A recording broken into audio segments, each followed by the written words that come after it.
Bismillahirrahmanirrahim. Assalamualaikum warahmatullahi wabarakatuh.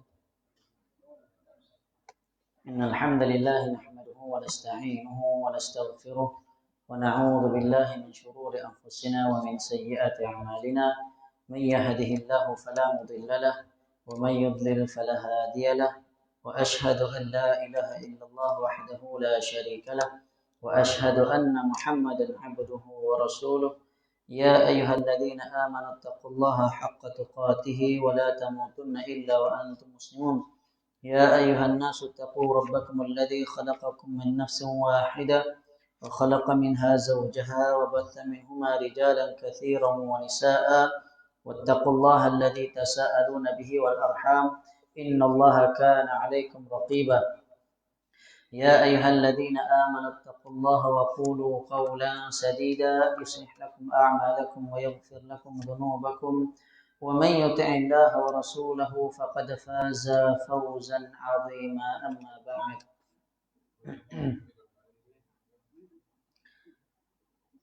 Alhamdulillah, bersyukur kita kehadrat Allah Subhanahu wa taala dapat kita menunaikan salat fardhu maghrib secara berjamaah.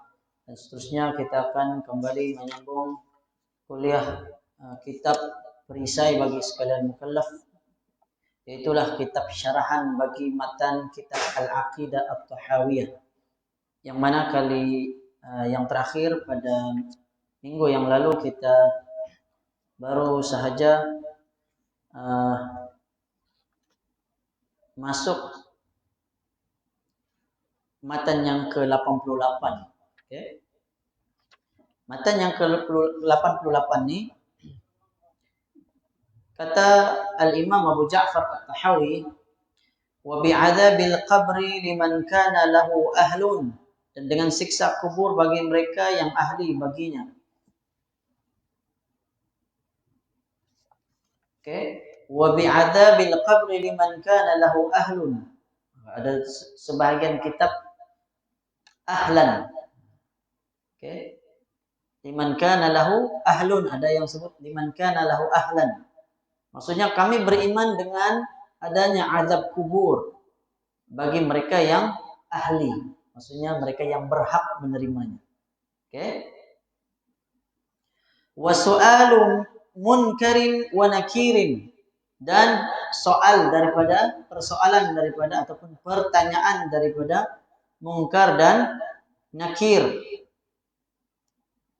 Fi qabrihi, di dalam kuburnya, an rabbihi wa dinihi wa nabiyhi, adalah tentang Tuhannya, agamanya, serta nabinya. Nah, seperti yang telah kita jelaskan pada minggu yang lalu, ada 3 persoalan utama yang akan ditanya di dalam kubur kita. Oke, walaupun kita katakan ini adalah soalan bocor, nah, tapi ketika di dalam kubur belum tentu kita dapat menjawabnya, karena yang akan menjawab ketika itu adalah amalan kita. Ya, mulut kita akan dikunci. Kalau di dalam hadis yang sahih menyatakan orang yang beriman maka dia akan tenang dapat menjawab persoalan tersebut. Namun orang yang tidak beriman maka dia akan menjawab la adri. Dia kata saya tidak tahu. Meskipun dahulu dia tahu jawabannya, tapi karena dia ini tidak beriman atau tidak beramal dengan ajaran agama Islam, sehingga menyebabkan keimanannya itu ditolak. Karena itu sebagian ulama mengatakan iman adalah syarat sah amalan. Kenapa? Karena iman yang tidak benar atau iman yang batil, keimanan ataupun akidah yang salah, maka boleh menyebabkan amalannya juga turut tidak diterima. Kalau orang tuh dia percaya Tuhan tuh 3 contohnya, maka sebenarnya akidah dia tidak benar. Bila akidah dia tidak benar, maka amalannya juga pasti tidak diterima.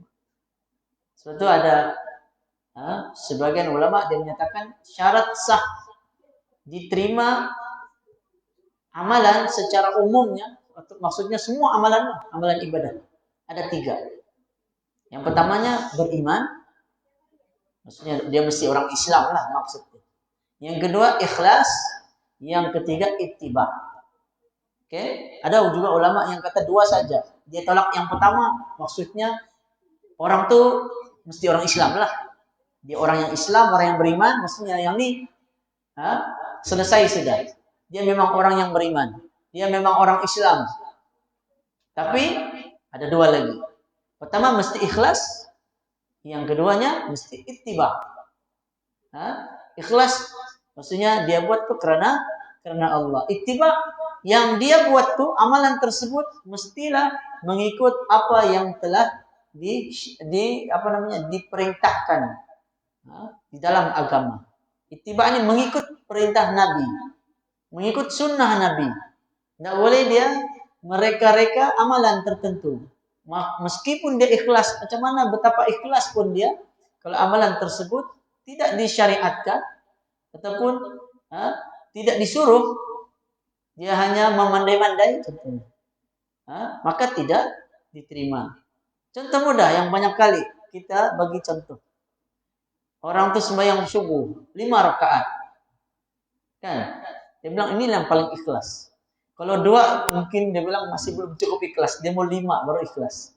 Dia ada guna juga. Karena yang diperintahkan hanya 2 rakaat. Maka demikianlah pada semua amalan. Yang wajib maupun yang sunat.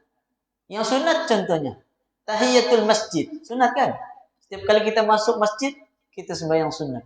Tapi kita mau ubah. Kita kata, saya mau tahiyatul bait. Setiap kali masuk rumah, saya akan sholat sunat. Kita mau tambah sedikit. Maka dia tidak dikira. Masuk rumah tidak akan menjadi sembahyang sunat. Walaupun niat kita baik, ikhlas karena Allah. Tapi itu tidak diperintahkan. Yang diperintahkan hanyalah sholat sunat tahiyatul masjid. Kata Nabi Sallallahu Alaihi Wasallam, apabila salah seorang dari kalangan kamu masuk ke dalam rumah Allah, masjid, maka janganlah dia duduk sehingga dia mengerjakan 2 rakaat sholat sunat. Dan para ulama berselisih pendapat. Ada yang mengatakan hukum tahiyatul masjid wajib. Ada yang kata sunat muakkad, yang sangat dituntut. Kalau mazhab Syafi'i sunatlah yang sangat dituntut. Oke? So, kalau sebahagian mazhab Hambali contohnya wajib. Mazhab Hanafi wajib. Oke? Sebab apa? Sebab dia perintah. Nabi kata janganlah kamu duduk. Bahkan Nabi di atas mimbar, sedang Nabi bagi khutbah, ada sahabat yang baru masuk ke masjid. Nabi sempat tanya lagi dari atas, sudah sembahyang? Dia kata, belum, berdiri dahulu. Nabi suruh dia sholat sunat. Maksudnya sholat sunat apa? Tahiyatul masjid. Dari situlah sebagian ulama kata wajib. Oke, tapi yang kalau mengikut mazhab sunat saja. Cuma kalau boleh, janganlah kita tinggalkan. Oke, itu dalam mazhab Syafi'i pun sunat yang sangat dituntut. Tentang Tuhannya, tentang agamanya, dan tentang nabinya. Ada 3 persoalan penting. Ala ma ja'at bihil akhbar.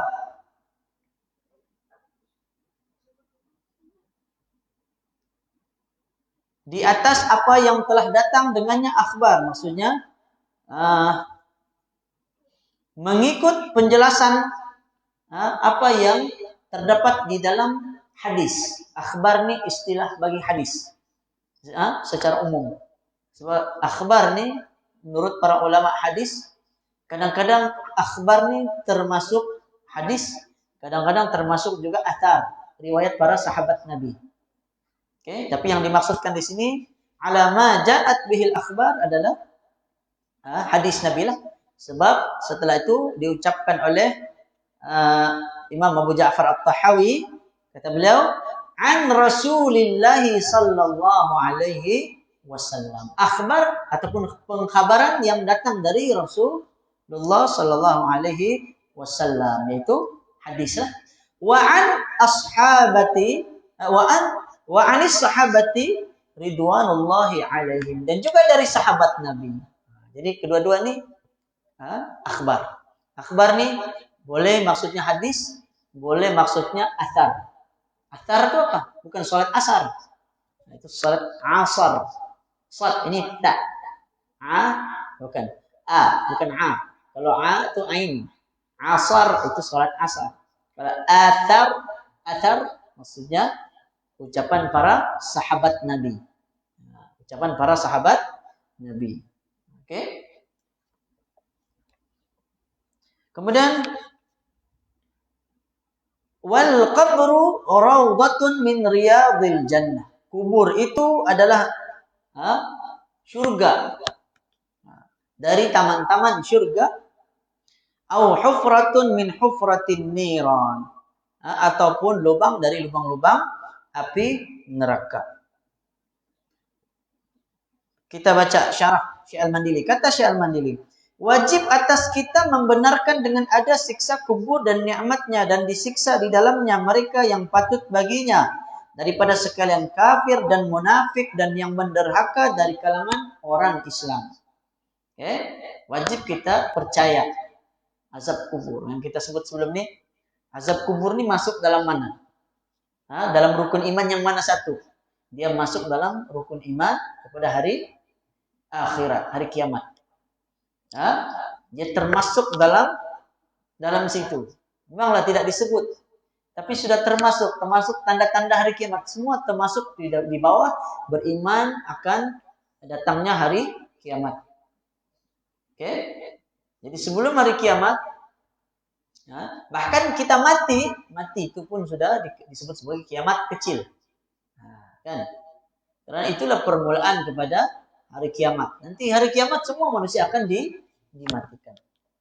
Jadi bila kita mati, maka akan ada azab kubur atau ada nikmat kubur mengikut amalan masing-masing. Dan berkekalan ia atas kafir dan munafik dan putus ia dari setengah yang menderhaka daripada orang yang beriman. Oke, orang kafir dan munafik, maka mereka ini kekal mendapatkan, atau kalau di akhirat nanti mereka akan kekal di dalam api neraka. Bagi orang yang beriman, maka mengikut amalan atau ikut kadar dosa dia akan disiksa terlebih dahulu. Kecuali lah orang yang tidak pernah ataupun orang yang mendapatkan keampunan dari Allah Subhanahu wa taala. Oke, orang yang mendapatkan keampunan karena orang Islam yang beriman yang tidak pernah mensyirikkan Allah ini menduakan Allah, dia beribadah kepada selain Allah, percaya ada kuasa selain kuasa Allah, sehingga tidak syiriklah. Dia tidak buat syirik. Maka orang itu kalau dia buat dosa pun, maka kata para ulama dia berada tahta masyiatullah. Mereka berada di bawah kehendak Allah. Kalau Allah mau ampunkan, Allah boleh ampunkan. Kalau Allah mau siksa, Allah siksa dulu. Terpulang pada Allah. Okay? Bahkan ada di kalangan umat Nabi Muhammad yang tidak disiksa langsung. Bahkan tidak dihisab. Tidak dihisab, tidak diazab. Hisab itu apa? Dihitung. Tidak lagi dikira-kira. Tidak payah lagi kira, timbang. Terus saja masuk surga. Tapi jumlahnya hanya 70.000 orang. Kata Nabi SAW, ada 70.000 orang dari kalangan umatku yang akan masuk surga tanpa hisab dan tanpa azab. 70 orang nih, banyak ke sedikit. Sedikit. Sahabat Nabi saja ada 100.000 orang. Sahabat Nabi. Hampir atau lebih kurang. Jadi masuk sudah tuh. Tiada tuh peluang bagi kita. 70.000. Tapi intinya dalam hadis itu Nabi bagi tahu siapakah golongan yang 70.000 masuk surga tanpa hisab, tanpa azab. Kata Nabi, mereka yang pertama, mereka yang tidak minta diruqyah. Maksud tidak minta diruqyah ini apa? Bukan maksud minta diruqyah ini tidak boleh, boleh. Cuma makruh kata para ulama. Orang yang tidak minta diruqyah, kalau dia kena sakit pun dia ruqyah diri dia sendiri. Maka itu menunjukkan betapa kuatnya tawakal dia kepada Allah. Orang kita hari ini banyak yang tidak yakin. Ya, kalau mau baca, padahal dia boleh baca Al-Fatihah. boleh baca Quran, tapi dia mesti juga cari orang yang tolong dulu baca untuk saya. Nah, ini yang kebanyakan. Betul atau tidak? Banyak yang tidak yakin. Kau tolong dulu baca, baca untuk saya. Sebab macam tidak tenang lah hati saya. Nah, tolong dulu. Jadi dia mau ketenangan tapi minta orang lain yang meruqyah diri dia. Padahal itu sudah termasuk kurang utama. Karena 70.000 orang yang masuk surga tadi orang yang tidak minta diruqyah. Nah, bukan ruqyah itu tidak boleh ya. Ruqyah itu boleh. Yang cuma apa? Kurang utama. Karena dalam hadis Nabi 70.000 orang tadi itu mereka langsung tidak pernah minta diruqyah. Tapi kalau dia meruqyah diri sendiri ataupun orang lain ruqyah tanpa permintaan dia, kata para ulama itu tidak termasuk. Itu boleh. Contoh kita sudah sakit, tidak sadar diri, ada orang pergi baca kita, itu tidak masalah. Atau ada orang tawarkan diri, dia kata, saya bolehkah saya bacakan? Saya mau ruqyah. Kita tidak minta pun, tapi dia yang tawarkan diri, itu pun termasuk boleh, tidak masalah. Oke? Tapi kalau kita mau kata, dapatlah, saya cukup untuk diri saya sendiri, pulanglah, ikut. Sejauh mana tinggi atau rendahnya tawakal kita ataupun keimanan kita kepada Allah. Tengok Nabi Ayub. Contoh bagi kita, Nabi Ayub yang ditimpa sakit dan dia minta pun diobat. Tidak minta kesembuhan. Dia kata Allah berikan saya kesehatan berpuluh tahun lamanya. Tidakkanlah dengan sebab sikit saya tidak mampu bersabar. Maka dia memilih untuk bersabar. Tengok. Akhirnya balasannya adalah surga. Dan memanglah Nabi memang surga. Cuma Allah jadikan Nabi Ayub ini sebagai ikutan bagi kita. Kena sabar. Ramai orang hari ini tidak sabar. Sakit. Bila sakit apa dia buat? Dia cari apa jua cara untuk sembuh. Tidak kiralah cara itu benar ataupun salah. Dia cari juga cara. Sampai cari tok siang. Minta tolong ruqyah. Ruqyahnya apa? Jampi lah, jampi. Kalau bahasa Arabnya ruqyah. Kalau bahasa Melayu jampi. Mintalah. Tengok lagi, kalau sebenarnya dalam agama selain Islam, mereka pun ada amalan ruqyah. Orang Kristen kan, dia baca, dia punya kitab Bible dia dengan orang yang dirasuk. Akhirnya keluar. Orang Sami, dia bacalah keluar, sihat. Kan? Jadi semua tuh berlaku. Itu kata para ulama, kehendak Allah ni dia ada dua. Kehendak Allah ni ada dua. Satu iradah kauniyah, satu iradah, yang kedua iradah syar'iyyah. Iradah kauniyah ni kehendak Allah yang berlaku itu tidak ada kaitan dengan redha Allah. Apa juga boleh berlaku. Ahli sihir ada kuasa, dia boleh buat keajaiban. Allah bagi, tidak masalah. Allah bagi kelebihan. Tapi itu istidraj. Untuk menyesatkan dia. Dia ingat dia betul. Padahal dia tambah sesat lagi. Itu istidraj. Kelebihan juga luar biasa. Jadi itu memang Allah beri kepada siapa yang Allah mau. Okay? Kita pun tengok orang yang tidak beriman, orang tidak pernah sembahyang, tapi senang. Contohlah, dari mungkin luaran lah kita tengok, kaya. Kan. Ini orang beriman, beramal ibadah apa semua, susah hidup. Ya, kita ni suka bandingkan begitu, tengok luaran. Kita tengok. Ada lagi sebagian orang kata, coba dulu pergi berubat. Kalau sehat, mujarab. Kita kebanyakan begitu. Ya? Padahal yang kita diperintahkan adalah melihat cara. Bagaimana cara dia mendapatkan kesembuhan? Adakah dengan cara yang dibenarkan ataupun tidak? Mengikut apa yang dikehendaki oleh Allah dan Rasulnya ataupun tidak? Ya? Orang tu kaya, kenapa Allah berikan kekayaan? Tapi akhirat nanti, setelah nama Allah tu Ar-Rahmanir Rahim. Ar-Rahman, Maha pemurahnya Allah kepada seluruh makhluknya. Tidak kira beriman ataupun tidak beriman, Allah beri. Itu nama Ar-Rahman. Adapun nama Ar-Rahim yang Maha mengasihani, Allah hanya khususkan bagi orang yang beriman. Orang yang beriman. Kita mau yang mana? Kita mau Ar-Rahman saja atau kita dua-dua Ar-Rahmanir Rahim. Dua-dua kita dapat cinta dari Allah Subhanahu wa taala, kasih sayang. Oke.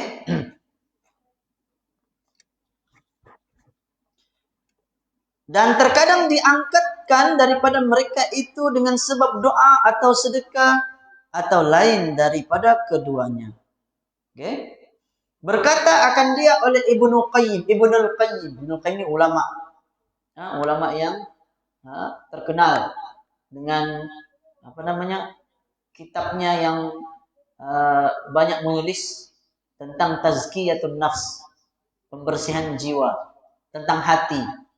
Dia ada satu kitab dia Madarijus Salikin, yang kitab tuh membersihkan hati. Orang kata kalau sekarang nih healing, mau healing, mau banyak masalah hati kan. Jadi cari kitab-kitab Al-Imam Ibnul Qayyim. Dia merawat kita punya penyakit hati. Bahkan dia ada kitab Ad-Da' wad-Dawa, obat dan penawar, itu pun sama. Tapi sebenarnya kitab tuh lebih kepada akidah lah. Karena banyak masalah manusia ini akidah. Tidak yakin pada Allah. Itulah yang berlaku tadi. Tidak yakin. Dia mau juga cari, mau cepat kesembuhan contohnya. Padahal kadang-kadang Allah uji kita dengan kesakitan, tujuannya untuk Allah ampunkan dosa kita, untuk Allah tinggikan derajat kita. Para ulama ataupun para nabi dahulu ujian mereka paling berat. Dan mereka tetap bersabar di atas ujian tersebut. Okay. Berkata Al-Imam Ibnul Qayyim Al-Jauziyah, dan yang disiksa itu badan serta ruh dengan ittifaq jumhur. Okay. Maksudnya orang yang berada di dalam kubur, yang disiksa itu apa dia? Badan dan juga roh sekali. Ini berdasarkan jumhur para ulama. Kesepakatan jumhur ulama. Ittifaq jumhur.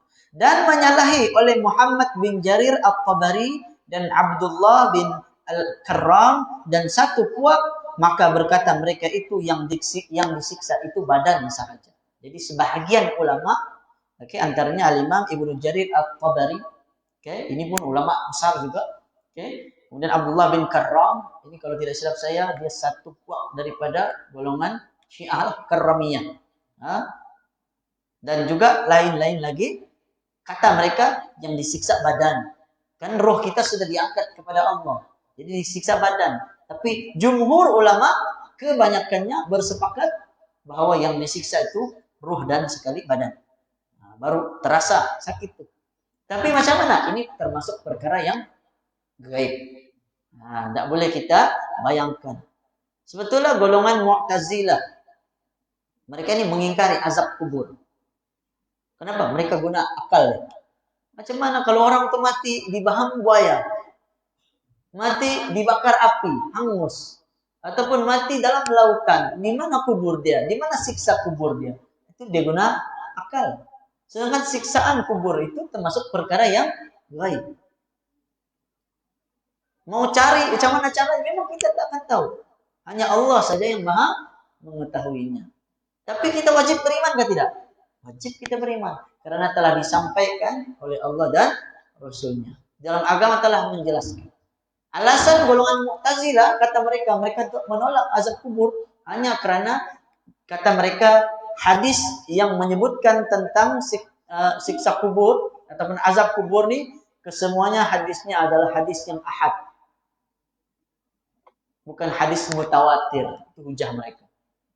Tapi menurut ahli sunnah wal jamaah, hujah itu tidak diambil hanya dari hadis mutawatir. Bahkan hadis ahad juga. Kalau saya sebut mutawatir ahad nih paham. Hadis mutawatir, hadis yang maksudnya jumlah perawinya ramai. Yang meriwayatkan dari kalangan sahabat sahaja, contohnya ada 10 orang sahabat. Ataupun lebih lagi. Itu biasa mutawatir. Adapun hadis ahad nih, contohnya hadis innamal a'malu binniyat. Semuanya setiap amalan bergantung pada niat. Yang meriwayatkannya hanya seorang sahabat, yaitu Sayyidina Umar. Maka hadis itu pergi hadis ahad. Bahkan hadis gharib.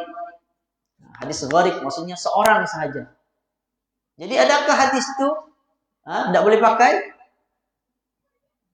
Kata para ulama, selagi mana jalur periwayatannya diambil dari orang-orang yang thiqah, yang dipercayai, maka kita boleh jadikan ataupun wajib kita menerima hadis tersebut sebagai hujah agama. Jadi tidak benarlah menjadikan hadis mutawatir, hanya hadis mutawatir sebagai hujah. Itu tidak benar. Yang benarnya hadis yang dijadikan sebagai hujah adalah hadis yang sahih. Bila sebut sahih, tidak semestinya lah mutawatir. Okay? Ada kalanya hadis itu hadis ahad, yang mana perawinya sedikit. Okay? Perawinya sedikit. Tapi contohnya, hadis-hadis yang diriwayatkan oleh Imam Bukhari. Contoh yang tadi, innamal a'malu binniyat. Hadis itu riwayat Imam Al-Bukhari. Hadis itu sahih. Bahkan hadis riwayat Al-Bukhari adalah hadis yang paling sahih selepas, ataupun kata ulama, kitab yang paling sahih selepas Al-Quran. Apa dia? Itulah Sahih Al-Bukhari. Sahih Al-Bukhari. Kalau Quran semua sahih. Cuma bergantung pada tafsiran pula. Tafsiran kita kena rujuk pada tafsiran para ulama juga. Tidak boleh kita tafsir sendiri. Baca Quran, baca terjemahan, lalu kita kata, oh ini kali maksudnya, ini kali.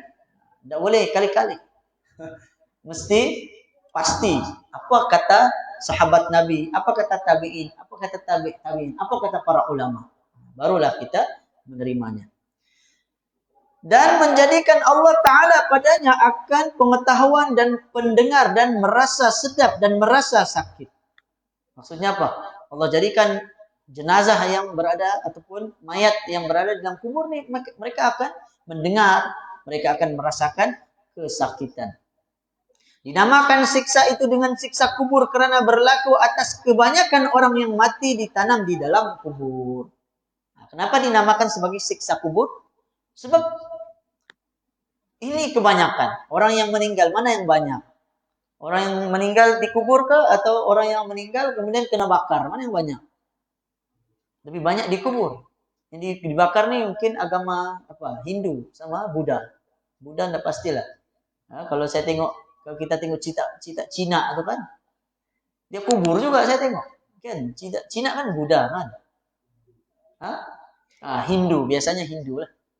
Hindu yang dia bakar. Kalau Buddha nih saya tengok cita-cita Cina yang vampire Cina tuh kan, keluar dia punya mayat dia tuh. Waktu letak sini, dia stop, dia berhenti. Artinya dia ada kubur juga, ada jenazah dia, ada mayat dia. Oke, jadi hampir kebanyakan agama cara pengebumiannya adalah dengan cara dikebumikan. Bahkan ini mengebumikan mayat ini bermula dari zaman Nabi Adam lagi lah. Adapun mengebumikan cara liang lahat itu adalah sunnah bapak kita yaitu Nabi Adam. Nabi Adam orang pertama yang dikebumikan dengan cara liang lahat.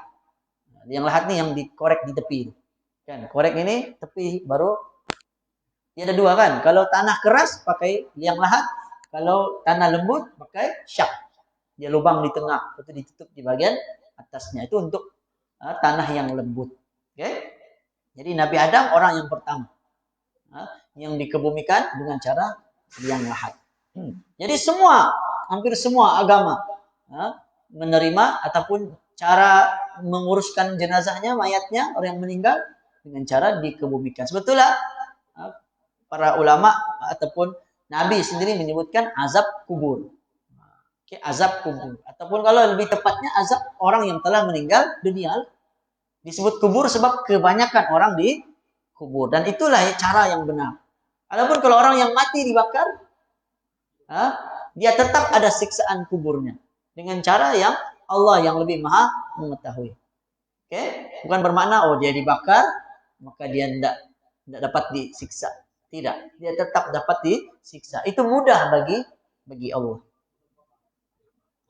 Dan jika tiada kita berkata akan berlaku atas kebanyakan, nescaya tiada sah. Kerana tiap-tiap yang mereka yang menghendaki Allah Ta'ala menyiksanya, nescaya menyiksa ia akan dia. Okay? Sama ada dikuburkan atau tiada dikuburkan, sekalipun dibakar akan dia hingga jadi abu dan ditaburkan pada angin yang kuat. Maka tetap ada siksaan kubur. Yang kita sebut tadi. Apa juga cara mati? Dibakarkah? Dibaham harimau kah? Tetap ada siksa kubur. Bahkan kalau dulu-dulu kan orang yang pergi haji, di mana kuburan dia? Di tengah laut. Kan? Tidak akan mau tunggu berbulan-bulan lagi untuk sampai darat. Nanti mayat akan busuk. Jadi pengganti tanah ketika itu adalah air. Okay? Kalau ambil wudhu tiada air, jadi kita ganti dengan tanah. Tayamum. Tapi kalau kuburan pula, kalau tidak ada tanah untuk dikuburkan, akan diganti dengan air. Caranya diletakkan benda berat lah, supaya dia jatuh ke bawah. Sampai dia ke bawah, biarlah. Kalaulah kiranya sudah jalan jauh, tiba-tiba timbul balik. Misalnya, maka itu tidak apalah. Kita bukan urusan kita lagi lah. Tapi zaman sekarang, tidak lah. Zaman sekarang saya rasa tidak ada begitu. Mungkin ada, tapi terpencil lah, tidak banyak. Kalau ada yang meninggal dunia pun kadang mungkin boleh dipanggil, mungkin boleh dihubungi, kemudian mungkin ada helikopter datang ambil, bawa balik, contohnya lah. Kan, tapi mahal juga kos dia tuh. Kan? Jadi memang itulah caranya. Kalau sudah di tengah lautan, ya letak batu, cari dululah batu, kan? Cari batu tanam ataupun apa-apalah benda yang berat untuk diletakkan di atas jenazah itu akan tenggelam di dalam. Jadi kalau mau melawat, macam mana dia mau melawat? Melawat tidak payah lawat, lah kita doa saja dari jauh, kan? Doa saja, karena doa kita pasti akan sampai. Kan? Kita mau sedekahkan Al-Fatihah, tidak payahlah tunggu cari kuburan dari mana. Tidak ada, kuburnya tuh laut tuh, di tengah laut, di laut Cina Selatan contohnya. Kan banyak orang yang meninggal dunia yang kapal dahulu kan jatuh kapalnya, kemudian tidak dijumpai jenazah, orang dia pun tidak dijumpai. Tetap kita adakan sholat jenazah, kemudian kita doakan seperti biasa, itu akan berlaku. Dan bermula perkataan pengarang dan dengan bertanya mungkar dan nakir akan mereka yang mati di dalam kuburnya. Kata Syekh Al-Mandili, artinya wajib kita percaya akan ada pertanyaan mungkar dan nakir di dalam kubur. Dan bermula mungkar dan nakir itu dua malaikat. Hanya saja dinamakan keduanya yang demikian karena datang keduanya akan mayat dengan rupa yang sangat keji. Okay? Ada dua malaikat yang bertanya. Kenapa dinamakan mungkar dan nakir? Karena mukanya yang sangat keji, bengis, menakutkan, begitulah. Tersebut di dalam sebuah hadis bahwasanya keduanya sangat hitam, matanya keduanya biru, seperti periuk tembaga. Itu muka, tapi yang sebenarnya wallahu alam lah, itu hanya gambaran saja yang disampaikan di dalam hadis Nabi. Pada satu riwayat, mata keduanya seperti kilat, suara keduanya seperti guruh. Mana tuh? Dan apabila bercakap keduanya, nescaya keluar dari mulut keduanya seperti api. Menunjukkan betapa dahsyatnya, betapa menakutkan malaikatnya. Itu tugas mereka lah. Jadi kalau kita jumpa hadis-hadis itu, kita beriman sebagaimana yang disebutkan, tapi tidak perlulah kita bayangkan. Lalu kita lukis. Kita buat lakaran. Hari ini kan orang pakai apa? AI. Terus saya minta AI, tolong gambarkan muka malaikat mungkar dan nakir. Tidak boleh lah. Kan? Kita pun describe, terangkan. Ciri-cirinya apa? Kita kata mukanya hitam, matanya biru. Keduanya nanti komputer AI kan sekarang dia boleh generate. Dia buat sendiri. Jadilah rupa. Tapi itu tetap tidak sama seperti keadaan yang sebenar. Allah saja yang lebih mengetahui. Tiada siapa pernah nampak malaikat. Kalau kita nampak malaikat pun, mungkin malaikat itu akan tukar wajahnya kepada wajah yang lain. Sama seperti mana jin. Jin tidak akan dapat dilihat dalam keadaan rupa asalnya. Ketika mana kita lihat, nampak jin, itu sebenarnya rupa yang dia menjelma kepada rupa yang lain. Sajalah dia buat rupa yang menakutkan. Itu yang jadi hantu segala kan. Dibuatlah. Kalau di Cina hantunya lain pula. Kalau di Melayu di tanah Melayu di tempat kita ada hantu raya. Macam-macam lah. Kan? Padahal hantu ini wujud kah tidak? Tidak wujud. Mana ada roh orang yang telah meninggal dunia mengganggu orang yang masih hidup, tidak. Yang mengganggu itu jin, syaitan. Roh itu dia akan disiksa. Sama dengan jenazahnya sekali. Dia diangkat oleh Allah. Waktu disiksa maka dikembalikan roh untuk dia merasakan kesakitan. Oke. Dan mazhab jumhur bahwasanya yang ditanya itu sekalian yang beriman dan yang munafik dan yang kafir. Oke. Mazhab jumhur maksudnya mazhab kebanyakan ulama lah bahwa yang ditanya itu tidak kira berimankah, tidak berimankah, munafikkah, kafirkah, semua akan ditanya. Bersalahan bagi Ibnu Abdul Bar atau Ibnu Abdul Bar, katanya tiada ditanya akan kafir. Nah, ini pendapat sebagian kecil dari kalangan ulama, ada yang mengatakan orang kafir tidak ditanya, yang beriman jadi ditanya. Nah, tapi itu bertentangan lah dengan hadis yang sahih. Jelas dalam hadis riwayat Bukhari dan Muslim, kata Nabi, orang yang beriman akan dapat menjawab dengan tenang. Orang yang tidak beriman, dia akan kata, la adri. Saya tidak tahu. Lalu dia pun dipukul. Dan mazhab jumhur bahwasanya yang ditanya itu ruh serta badan dengan dikembalikan ruh itu kepada segala badan. Jadi ini mazhab jumhur ulama. Ruh kita, ruh manusia, ruh jenazah atau mayat itu akan dikembalikan. Kemudian akan ditanya. Lalu dia pun menjawab atau tidak dapat menjawab, lalu disiksa. Jadi tidak perlulah kita bayangkan. Kalau gitu bergeraklah dia dalam kuburan. Tidak. Dia tidak bergerak. Tempohnya sudah selesai. Dia tidak akan bergerak lagi. Dia telah mati. Oke.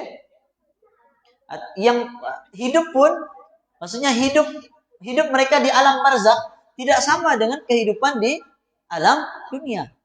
Hidup setelah kematian, hidup di alam barzakh itu tidak sama. Ada yang hidup betul, memang betul. Para nabi, mereka itu hakikatnya hidup di dalam kubur mereka. Bukan maksud hidup macam masih hidup. Dia boleh duduk, enggak. Dia hidup di alam yang tersendiri, alam barzakh. Mereka boleh jawab salam, kan? Bila dibagi salam itu akan sampai dan mereka akan jawab salam kita. Tapi dalam keadaan rupa yang berbeza, bukannya sama seperti orang yang masih hidup. Sebab itu ada golongan yang sesat, dia percaya Nabi itu boleh keluar dari kubur. Lepas itu jumpalah dengan wali. Kadang-kadangnya ada wali yang jumpa dengan Nabi. Jumpa dalam keadaan jumpa betul-betul. Nabi keluar dari kubur. Itu pandangan yang menyelisih pandangan jumhur ulama ataupun kesepakatan ahli sunnah wal jamaah. Nabi tidak hidup lagi. Nabi sudah meninggal dunia. Kalau betul lah Nabi boleh hidup, boleh keluar, niscaya ketika Nabi wafat, kan? Setelah Nabi wafat, para sahabat sempat berperang antara satu sama lain. Sayyidina Ali melawan Sayyidatina Aisyah. Betul, Sayyidina Ali melawan Muawiyah. Itu perang antara sahabat sampai sahabat terbunuh. Kenapa tidak Nabi keluar meleraikan? Nabi tidak keluar pun. Tiba-tiba kita yang tiada apa-apa, tiada kaitan, Nabi datang jumpa kita. Bagi tahu konon kita ni pilihan Allah. Lalu adalah pengikut-pengikut dia. Lepas itu yang diamalkan amalannya berbeza pula dengan amalan yang ada di dalam agama atau di dalam syariat Islam. Maka itu jelas menunjukkan bahwa tanda-tanda ajaran itu adalah ajaran yang menyelisih ajaran yang sebenar. Wallahu a'lam. Karena sudah masuk waktu Isya, insyaallah kita akan sambung lagi penjelasannya pada minggu hadapan sekiranya tidak ada apa-apa halangan. Yang baik datang dari Allah, yang lemah dari saya sendiri. Aku qouli hadza wa astaghfirullahaladzim li wa lakum. Wa sallallahu ala nabiyyina Muhammad wa ala alihi wa sahbihi wa barakatuh. Assalamualaikum warahmatullahi wabarakatuh.